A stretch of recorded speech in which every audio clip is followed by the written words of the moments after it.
नमस्कार, radio money 9 पर आप सुन रहे हैं प्रॉपर्टी वाला। मेरा नाम है अमन गुप्ता। पिछले 3 साल से रोहित दिल्ली में किराए के मकान में रह रहे हैं, पर अब चाहते हैं कि खुद का घर खरीद लें, लेकिन उनके रिश्तेदार उन्हें फिलहाल किराए के मकान में रहने की सलाह दे रहे हैं। पर रोहित का मन अब मकान मालिक बनने का है। इसकी वजह लगातार महंगा होता किराया भी है।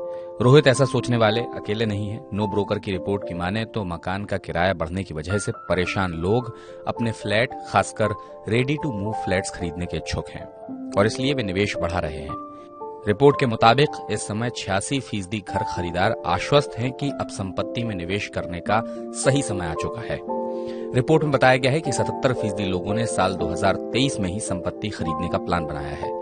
रिपोर्ट ये भी कहती है कि 38% संभावित खरीदार संपत्ति का मालिक होना चाहते हैं, जबकि 30% खरीदार सुरक्षा चाहते हैं। और घर खरीदारों की राह आसान बनाने से जुड़ी भी एक खबर आई है। बैंकों ने आरबीआई से होम लोन में स्टैंप ड्यूटी और रजिस्ट्री शुल्क को भी शामिल करने की मांग की है। अगर आरबीआई इस प्रस्ताव को मंजूरी दे देता है तो इससे लोन टू वैल्यू यानी कि एलटीवी बढ़ जाएगा। अभी बैंक घर की कीमत का 80% तक ही लोन देते हैं। स्टैंप ड्यूटी और रजिस्ट्री खर्च ग्राहकों को खुद उठाना पड़ता है। घर खरीदने वाले अब स्टैंप शुल्क और रजिस्ट्री चार्ज को मिलाकर घर के लिए लोन ले पाएंगे। इससे घर खरीदना और भी ज्यादा आसान हो जाएगा। और महाराष्ट्र में घर खरीदारों के हितों की रक्षा के लिए Maharashtra housing regulatory authority MahaRERA real estate परियोजनाओं की रैंकिंग और ग्रेडिंग शुरू करेगी। हर 6 महीने में महारेरा की वेबसाइट पर संबंधित प्रोजेक्ट की रैंकिंग सार्वजनिक की जाएगी। ग्रेडिंग के लिए 23 जनवरी के बाद पंजीकृत आवासीय परियोजनाओं को शामिल किया जाएगा।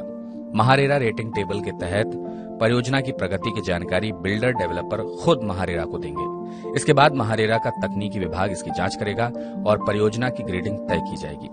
ग्रेडिंग देखकर निवेशक, घर खरीदार ये फैसला कर पाएंगे कि किस प्रोजेक्ट में निवेश करना चाहिए और किस में नहीं। उधर दिल्ली में बिल्डर्स की मनमानी पर अब जल्द लगाम लगने वाली है। दिल्ली रियल एस्टेट नियामक प्राधिकरण ने सभी बिल्डर्स से अपने रेजिडेंशियल और कमर्शियल प्रोजेक्ट्स का पंजीकरण कराने का निर्देश दिया है।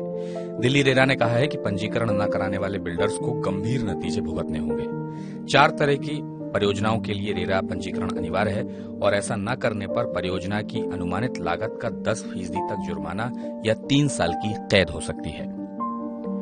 इसी के साथ प्रॉपर्टी वाला के इस पॉडकास्ट में मैं अमन गुप्ता लूंगा आपसे विदा।